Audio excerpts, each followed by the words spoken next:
actividades? Todo bien.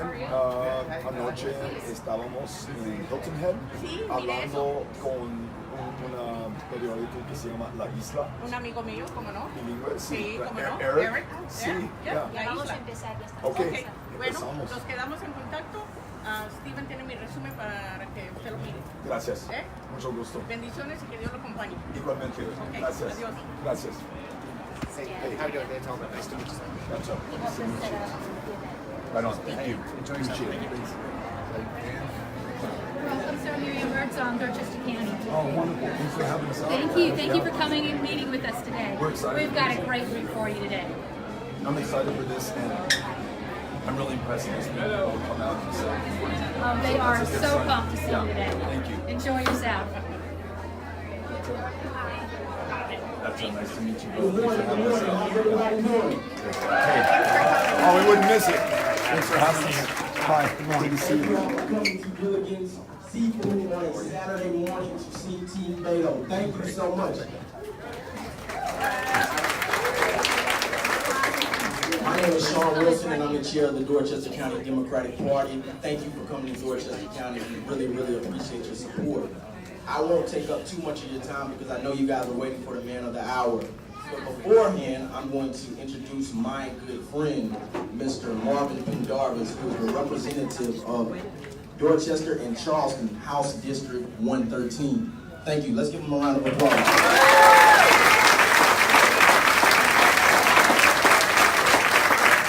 Good morning. I said good morning.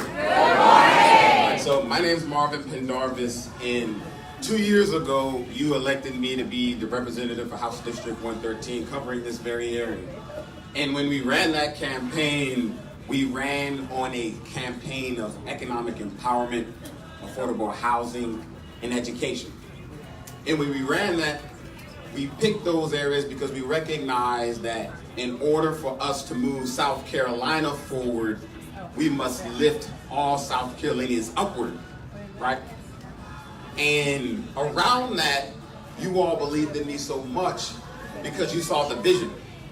You saw the vision of a tomorrow where we're preparing and getting ready for the next leaders of this state, the next political leaders of this country, creating and carving out a path for them to take the mantle of leadership and lead us to where we need to be tomorrow.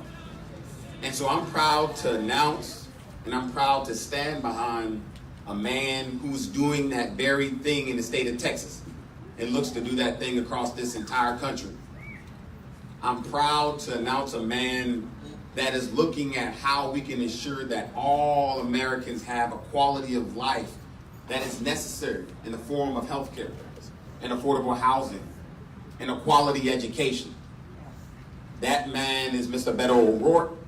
That man is a man that I'm proud to throw my endorsement behind.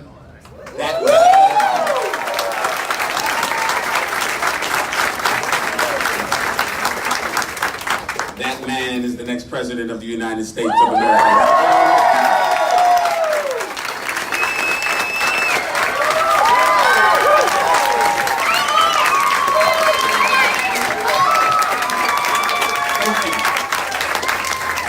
Buenos dias. There you go. Good to be with everyone. Thank you for spending some time with us on a Saturday morning to welcome a stranger from far west Texas. I see a fellow El Pasoan in the room. Brian, good to see you. Yeah, and are there more El Pasoans? We're taking over. Good to see you. Very, very grateful to be here in Dorchester County. Sean, thank you for everything that you're doing. All the organizing that brought everyone here together today, that helped to put excellent world-class public servants in offices of public trust, like Joe Cunningham. Congratulations.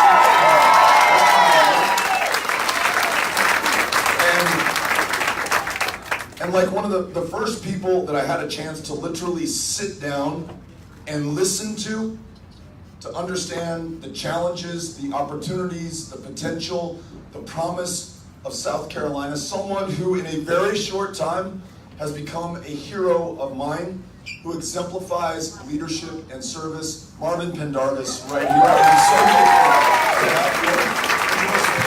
It means the world to me. Thank you for being here.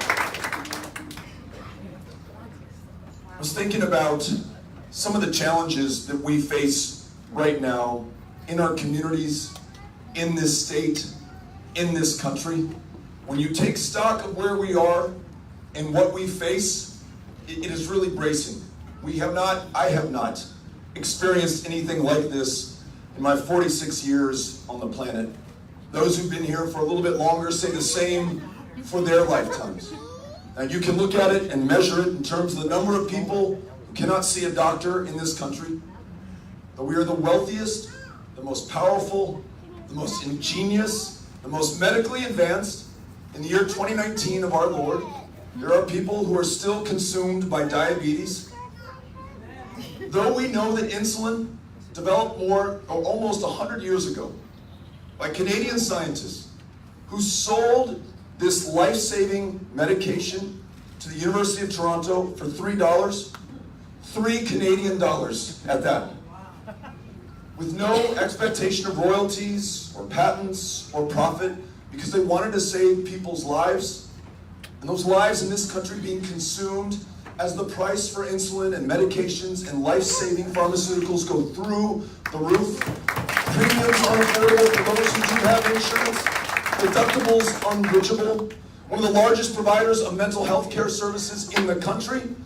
The county jail systems in this country. We're talking to psychiatrists and psychologists who are treating patients who throw a chair through a plate glass window like this one at Gilligan's, so that they can get arrested and go to the jail, the one place where they're guaranteed a square meal, clothes on their back, a roof over their head, and a prescription to a psychotropic medication that will temporarily, and only temporarily, make life bearable for them at extraordinary cost to the potential of the lives they otherwise could have lived, the jobs they could have held, the taxes they could have paid, the poetry they would have written, the children they would have raised. Those things that were put here on this planet to do, no longer possible as long as they're not well enough to accomplish them. And you and I, through the premiums that continue to go through the roof, or the taxes that we pay, care for them exponentially at a higher rate than we would have if we provided consistent, contiguous, preventative care. That's a challenge for us to address. Or a maternal mortality crisis in this country, 3 times as deadly for women of color in this country. When we talk about guaranteed, high-quality, universal health care, it means health care for everyone, ability to see that primary care provider, afford your insulin so that you can be well enough to live and do the things you're supposed to do in this life. It means access to a mental health care provider, and it means every woman makes her own decisions about her own body. And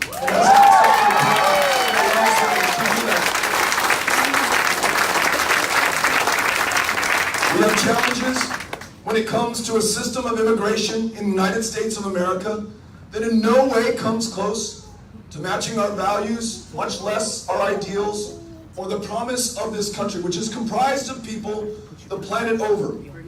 This is a new thing in world history. 243 years ago, establishing this nation on the premise that we were all created equal, that we are defined not by our race or ethnicity as so many other nations on the planet are, but by this ideal and this experiment, that we can freely choose those who would represent our interests or run to represent the interests of our fellow citizens. And yet in this country, there are millions of our fellow Americans who are living in the shadows right now. More than 1 million young people known as dreamers. We got to meet some of them here in South Carolina yesterday. I would expect to meet them in El Paso, in Texas, in those border states, but we find dreamers everywhere in America because they are everywhere in America, and they're not just in the classrooms learning from world-class public school teachers in America. So often now, those dreamers are those world-class public school teachers. They're not just being defended by those who are serving overseas now in Afghanistan and Iraq. They themselves are serving in Afghanistan and Iraq. In other words, in any way that matters to any single one of us, they're just as American as you are, or as I am, or as our kids are. What if we decided that we would permanently free them from any fear of deportation back to a country they do not know, whose language they do not speak, by making them U.S. citizens here in this country? That's something that we can do.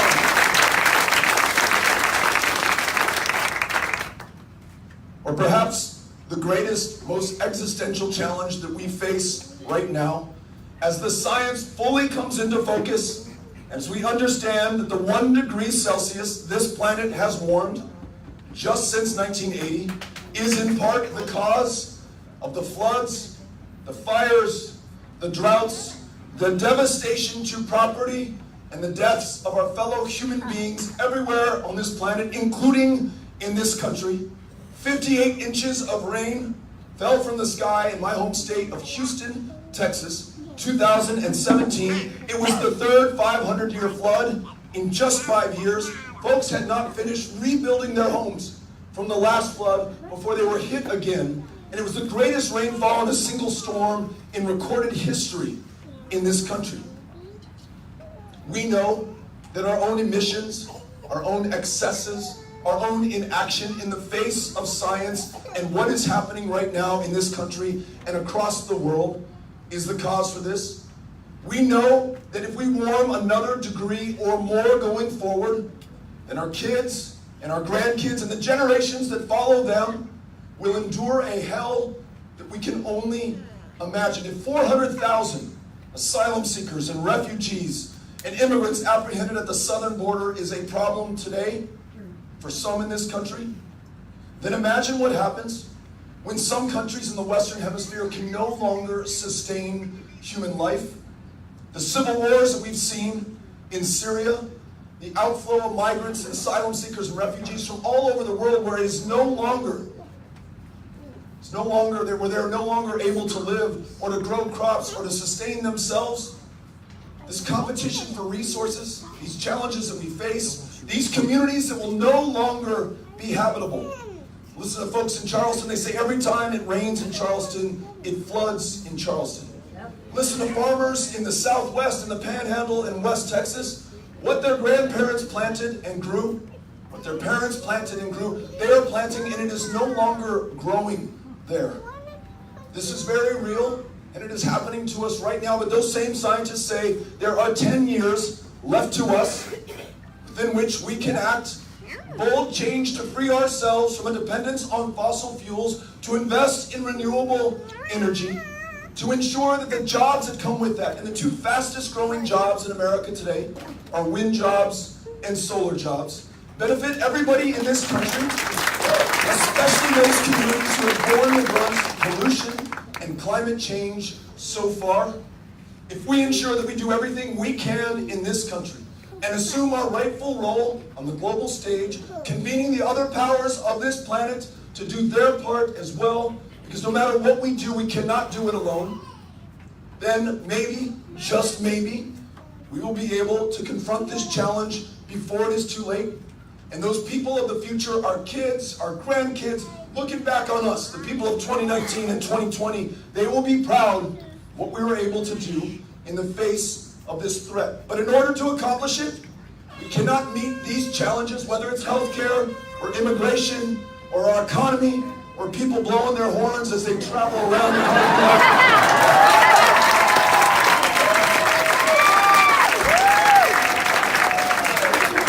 Climate change. We cannot meet these challenges by half measure or with only half the country.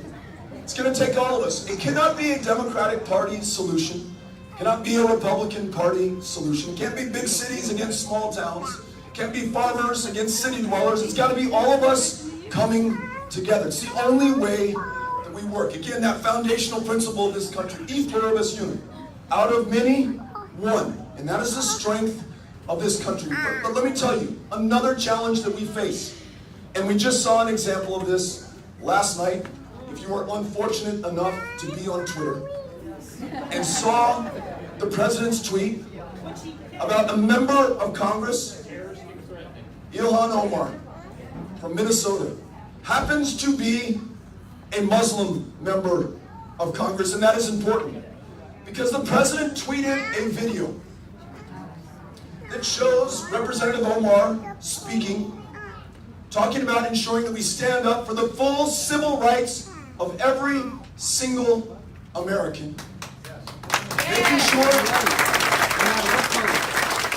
no one is discriminated against or vilified or demonized based on their faith or their country of origin, or any other difference that should not matter in this great country of ours. And then that speech is interspliced with planes hitting the Twin Towers on 9/11. And the end of the video says, "We will never forget." This is an incitement to violence against Congresswoman Omar, against our fellow Americans who happen to be Muslim. This is part and parcel of what we've seen from an administration that has described Mexican immigrants as rapists and criminals, a man who is called asylum seekers, who, think about it, are at their most desperate and vulnerable moment. They've just traveled 2,000 miles with their little kiddos. What would cause you to travel 2,000 miles with your child unless you were desperate? It was the only thing you could do to save her life. And he calls them animals and infestation. Somebody who describes the Klansmen and neo-Nazis and white supremacists marching in Charlottesville, Virginia, very fine people.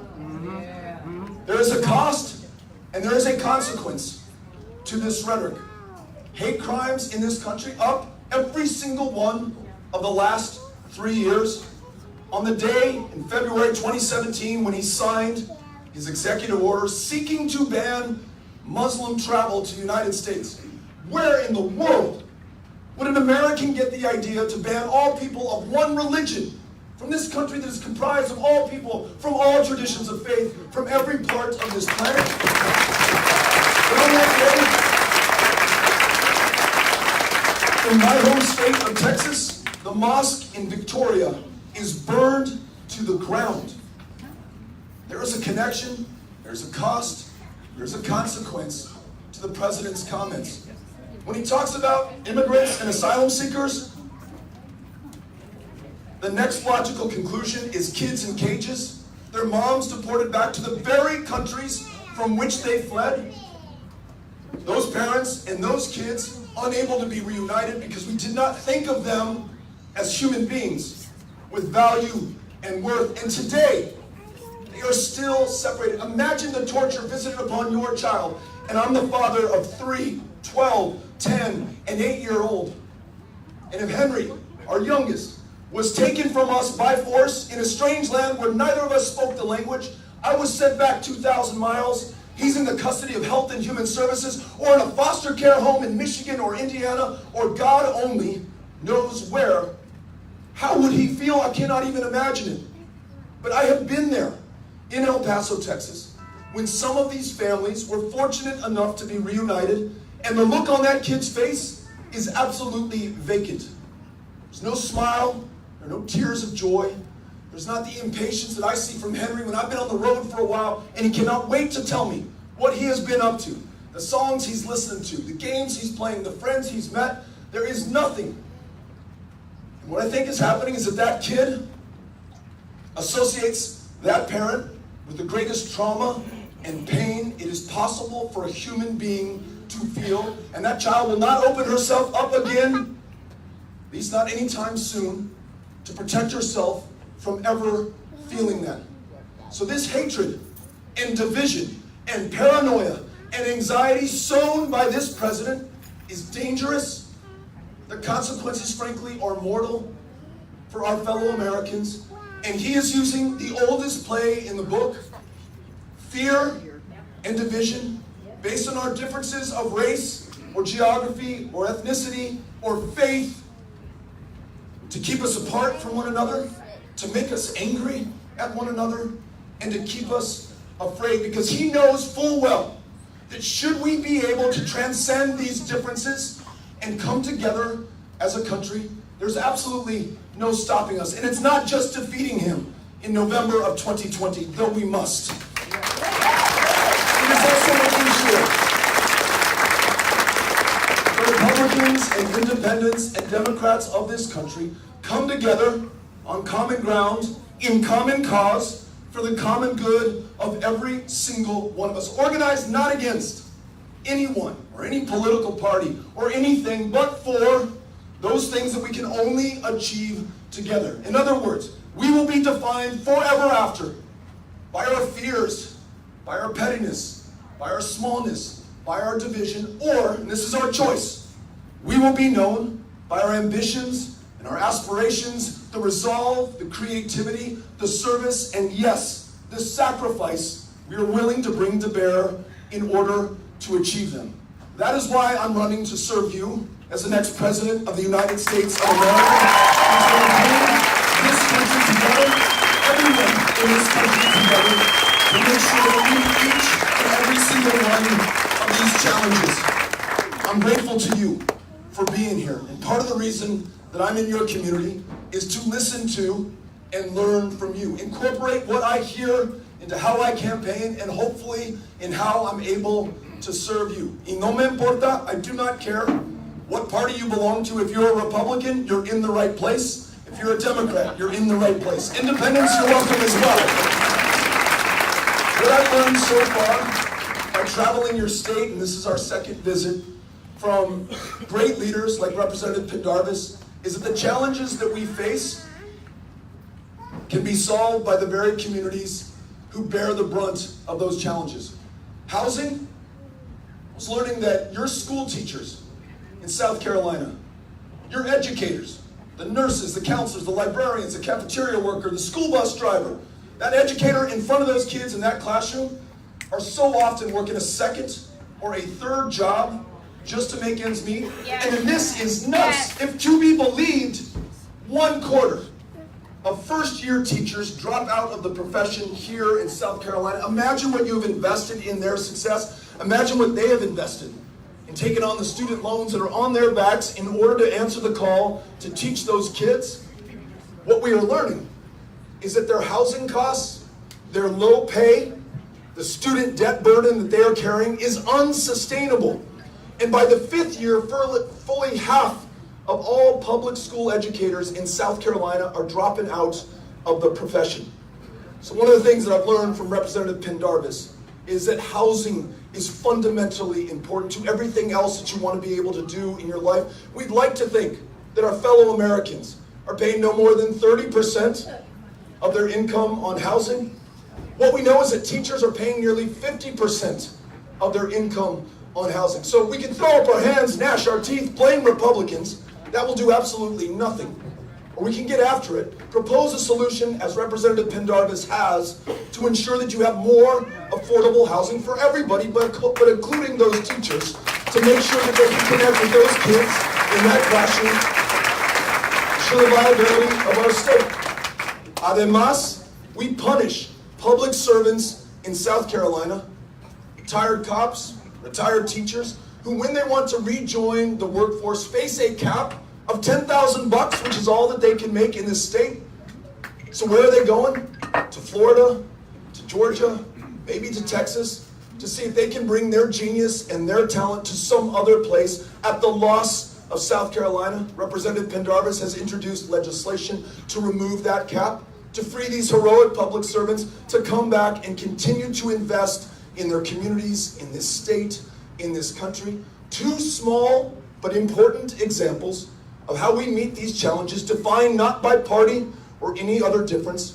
Who from either side of the aisle could argue against ensuring that teachers are making a living wage, that people can afford to have a roof over their heads, that we treat every single public servant with the dignity and respect that they deserve. So one example of one issue that I've learned in my last visit here. I'm looking forward to learning more from you today. If you raise a hand, Cynthia Cano, who's got another microphone, is right here. She will bring that microphone to you, and we'll try to get as many people into the conversation. Thank you for having us out. Manchester County, we are very grateful.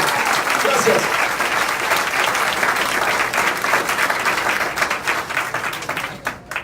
Hi.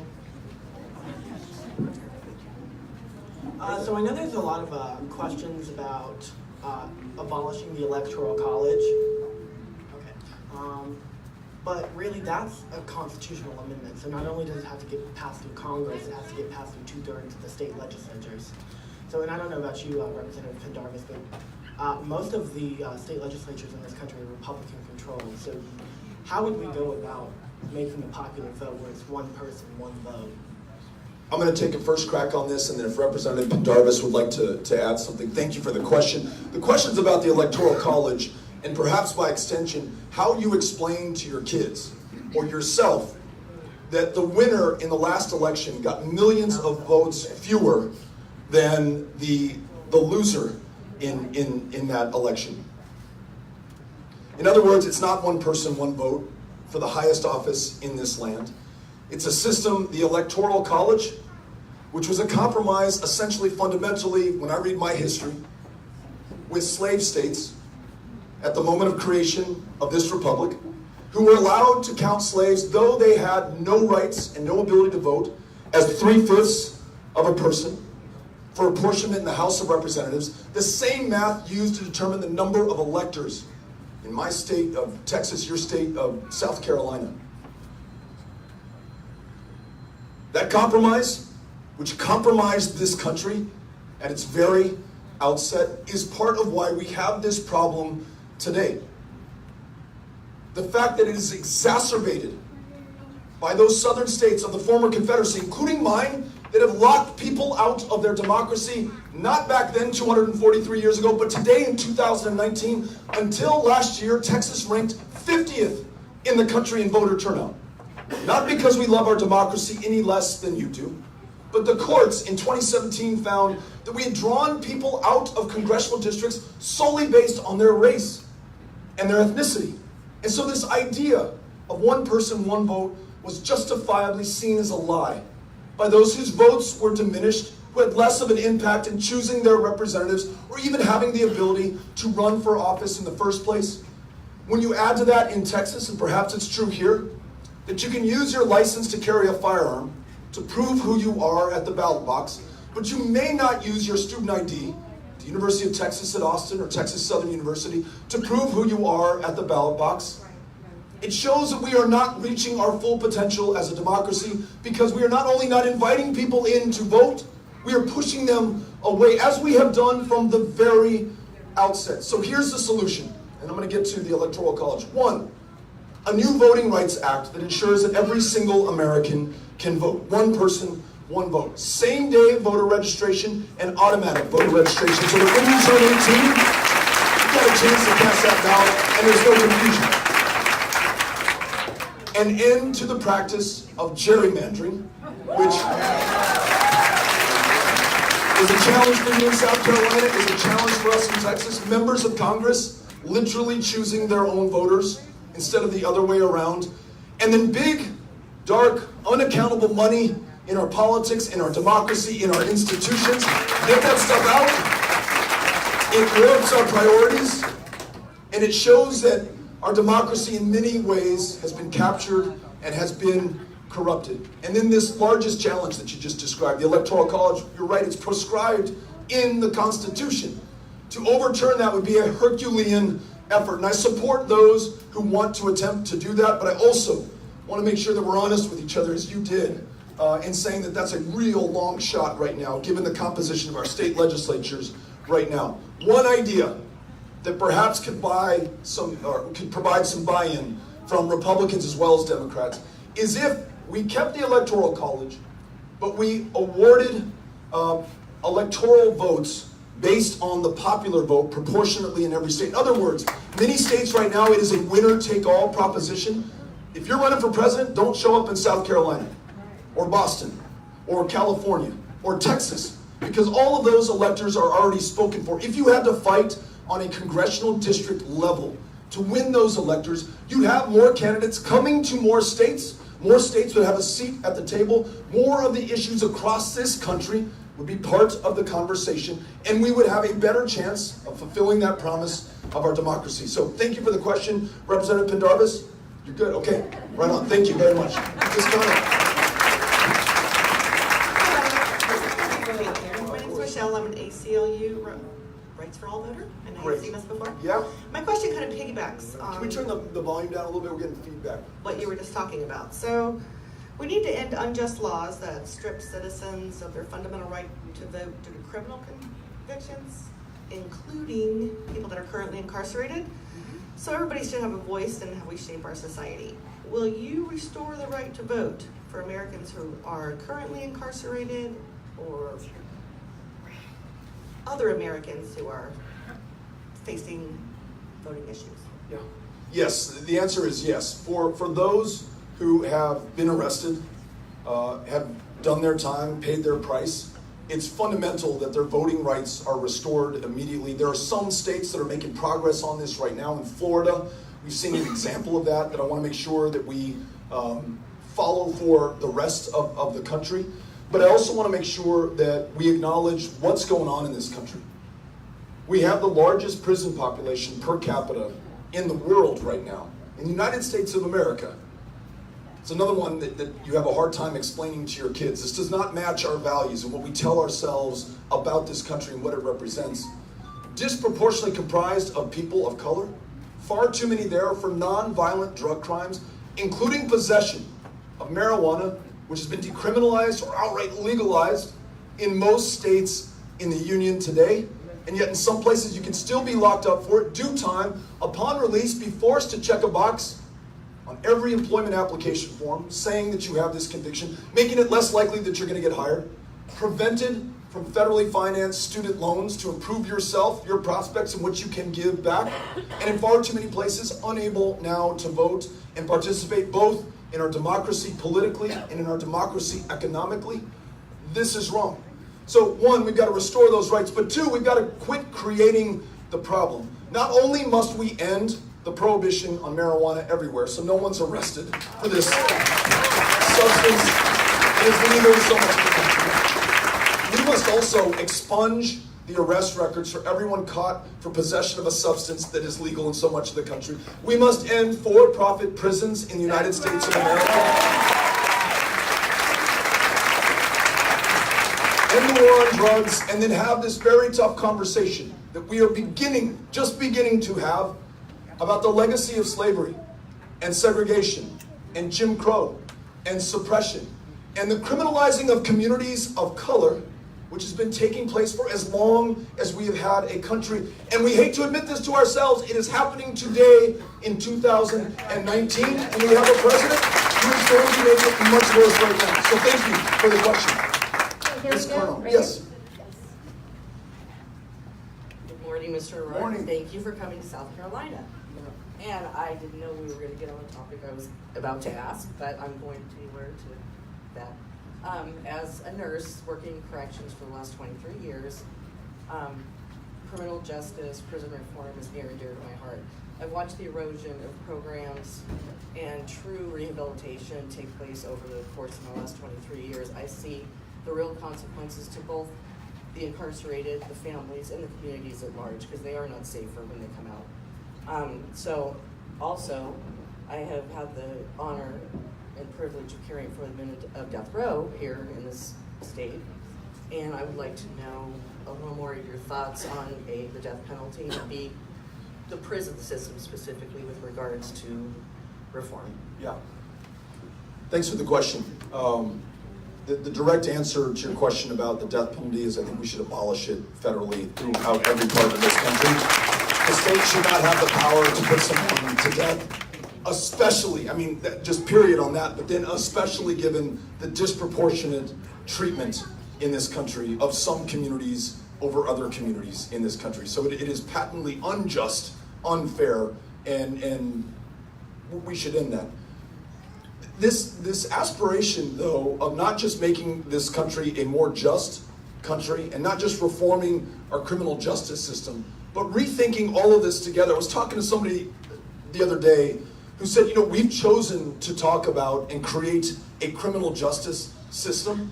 We can choose to create and think about other systems, a racial justice or racial equality system in this country. If we made that a priority and we spent time, including conversations like this one, and resources to achieve it, anything we set our minds to as a country, we will be able to accomplish. But what we have set our mind to doing in this country is locking people up at an unprecedented rate. And disproportionately, not just people of color, but the poor in a cash bail system, where if you do not have the resources, you will sit in jail regardless of whether you are guilty or not. And in some cases, not for days or weeks, but for months, and I think in some extreme cases, for years. This is wrong. It's incredibly expensive. Not just to lock somebody up and to feed and clothe them and house them, but the opportunity cost of what you have lost by what that person would have been able to do over the course of their life. So setting the aspiration on not throwing the book at everybody, or mandatory minimums, or allowing these lobbyists of the for-profit prison corporations to literally help write the laws that keep more people detained, or in my hometown, having a mandate for the number of immigrants who will be detained in beds across this country. Who wrote that? Those same private prison corporations also have an interest in private for-profit immigration detention centers across this country. I talked about the capture of our institutions and that unaccountable big money and those corporations warping this country's priorities and our very democracy. These are some great examples of what is happening right now. So I want to make sure that we are really invested in everybody being able to reach their full potential. Investing in that child, not at 5 years old, first day of kindergarten, but 4 years old when we make pre-K universal across this country. Acknowledging that. Two things that lead to your point. Some kids on the first day of kindergarten at 5 years old are 10 months back in reading comprehension, 12 months back in math. Those are probably the kids of those parents who in some cases are school teachers who are working 2 and 3 jobs and do not have the time to read to their child before the first day of kindergarten or first grade or second grade because they're too busy putting food on the table or a roof over that child's head. And then in addition, we also know that in that kindergarten classroom at the age of 5 begins the schoolhouse to jailhouse pipeline in this country. That child is a child of color 5 times as likely to be disciplined, suspended, or expelled as a white child in the same classroom. So this mindset, I don't want to lay this at the feet of cops or sheriff's deputies or even judges or even members of Congress. This is our country that has constructed this system and allows it to persist today. So all of this is connected, and we've got to be able to change all of this and do it together. Thank you for the question. Appreciate it. Hello, I've got a question about the offshore drilling. Excuse me, that affects our state, and about the drilling in the Arctic, where the Gwich'in people are going to be really affected in their way of life. I'd like to know how you feel about the drilling offshore coastal South Carolina. I want to prevent any offshore drilling off the coast of South Carolina.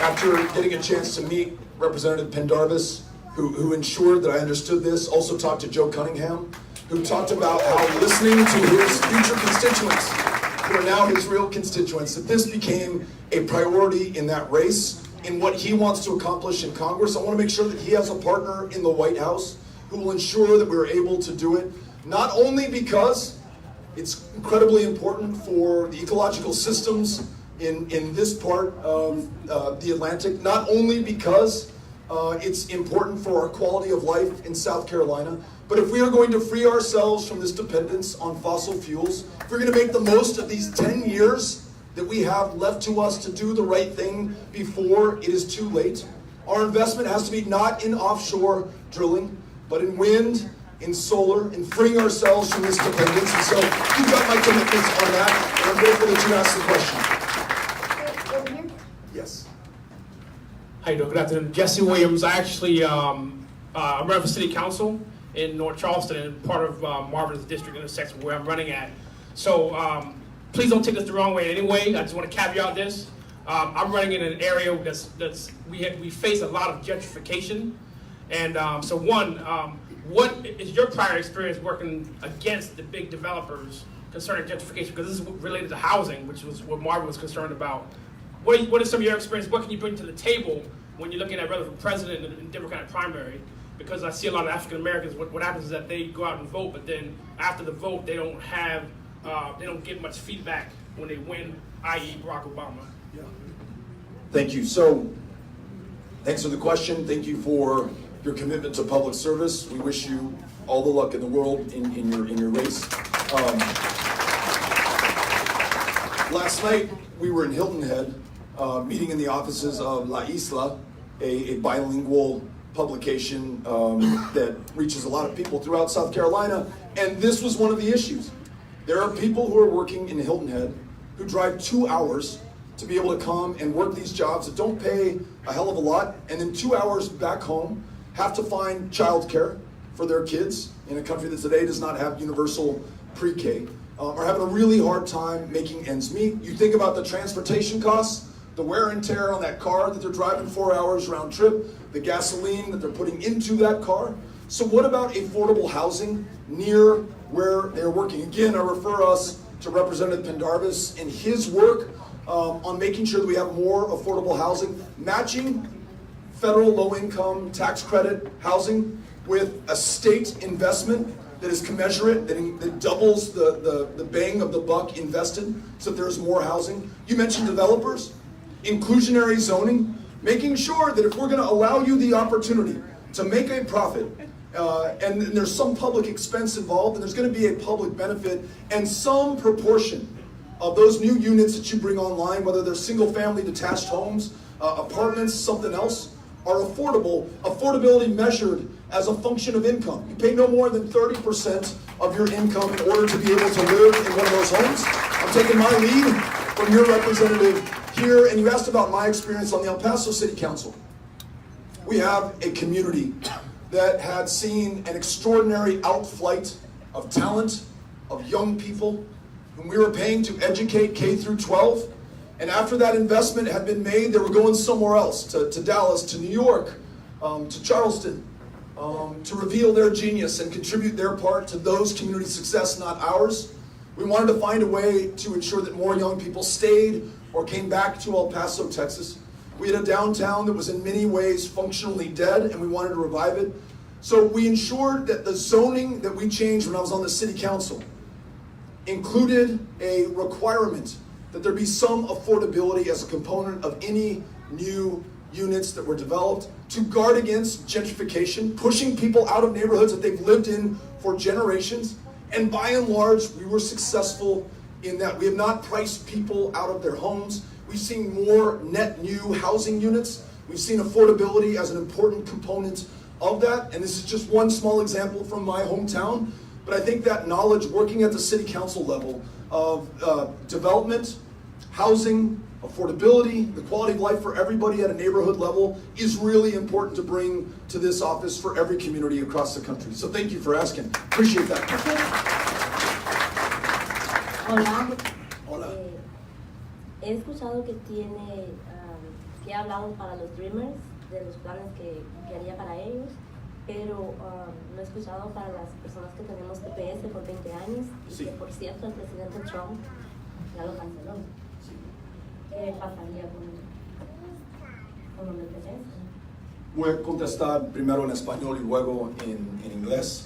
Sí, necesitamos hacer más por los Dreamers, millones más, incluyendo los Original Dreamers, los padres de los Dreamers. Pero también los que tienen TPS de El Salvador, de Haití, de los otros países que tienen necesidades que no pueden ofrecer una vida segura para sus ciudadanos. Y este país ofreció algo aquí. No quiero que cancelamos, quiero que continuamos estos programas y también quiero que ofrecemos a países como Venezuela que no pueden proteger los ciudadanos que viven allí. Y esa es una idea bipartidista.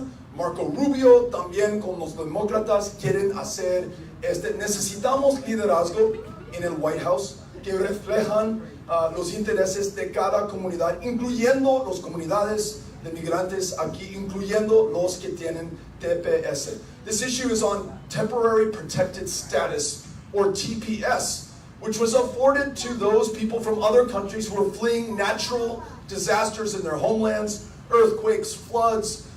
Their countries were unable to take care of them, and this country afforded them the opportunity legally to come to the United States and live here. In some cases, those TPS holders have been here for decades, are raising U.S. citizen children, own businesses, are contributing to our economy, our success, our security, our way of life.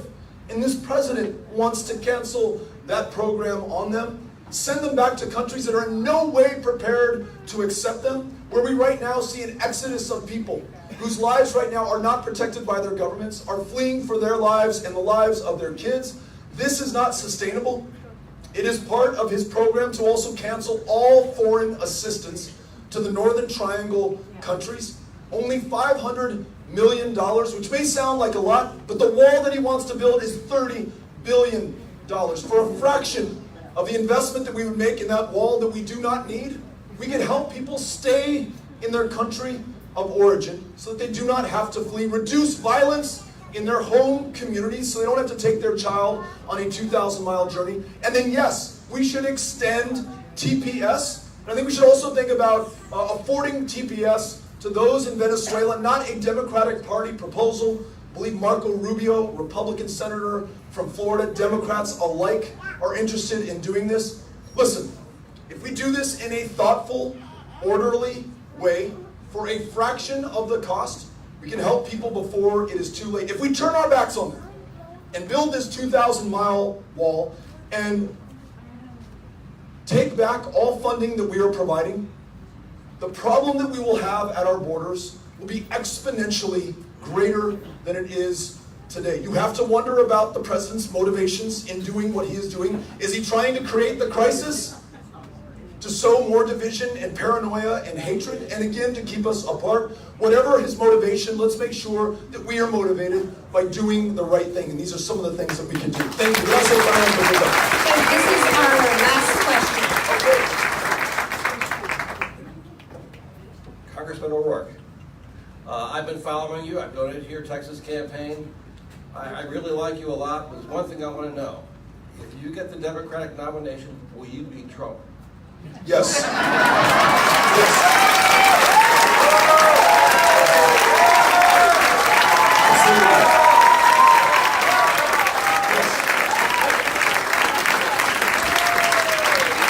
Nothing else is possible, nothing that we want to accomplish unless we're victorious in November of 2020. Let's make this bargain with one another, with ourselves. Let's each make this commitment right now.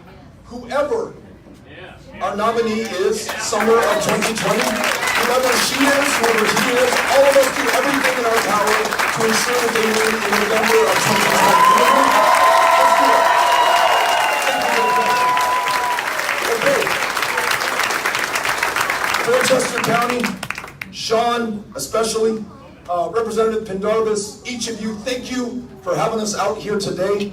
We will be back. I'm looking forward to it, but I'm so grateful that we've got a chance to spend this morning together. Les agradezco, gracias, y nos vemos la próxima vez.